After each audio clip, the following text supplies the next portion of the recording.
বিএনপির ভারপ্রাপ্ত চেয়ারম্যান তারেক রহমান বলেছেন, ভোটের অধিকার নিশ্চিত করলেই হবে না, ভোট যেন দিতে পারে সেই ব্যবস্থাও করতে হবে। তিনি বলেন, বিএনপি চায় অন্তর্বর্তীকালীন সরকার সফল হোক, তারা সুষ্ঠু একটি নির্বাচনের মাধ্যমে জনগণের ভোটের অধিকার ফিরিয়ে দেবে। মতপার্থক্য যেন বিভেদে রূপান্তরিত না হয় সেদিকে লক্ষ্য রাখার কথাও স্মরণ করিয়ে দেন তারেক রহমান। আহমেদ সরওয়ারের রিপোর্টে বিস্তারিত।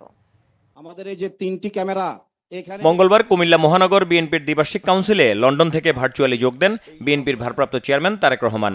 সম্মেলনে নির্বাচিত নেতাদের শুভেচ্ছা জানিয়ে তারেক রহমান বলেন, কুমিল্লা মহানগরবাসীর আস্থা অর্জন করতে হবে, প্রতিটি নগরবাসীর কাছে দলের নীতি ও আদর্শ পৌঁছে দিতে হবে। শুধু বাংলাদেশের মানুষের ভোটের অধিকার প্রতিষ্ঠিত করলেই হবে না, একই সাথে আমাদেরকে নিশ্চিত করতে হবে সেই ভোট যাতে মানুষ নিশ্চিন্তে দিতে পারে, সেই নিশ্চয়তাও আমাদেরকে রক্ষা করতে হবে।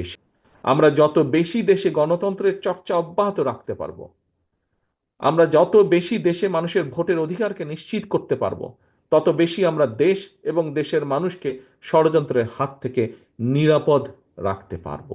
আমরা মতপার্থক্য থাকলে আমরা বসবো, আমরা আলোচনা করব, আমরা সিদ্ধান্ত গ্রহণ করব, যা দেশের স্বার্থে হবে, যা দেশের মানুষের স্বার্থে হবে। কিন্তু এই মতপার্থক্যকে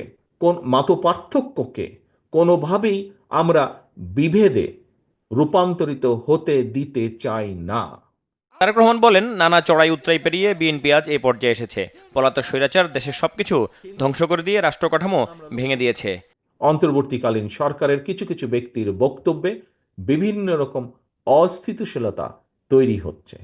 আমরা আশা করব অন্তর্বর্তীকালীন সরকারের প্রতি মানুষের যে নিরপেক্ষতার প্রত্যাশা, সে নিরপেক্ষতা তারা বজায় রাখবেন।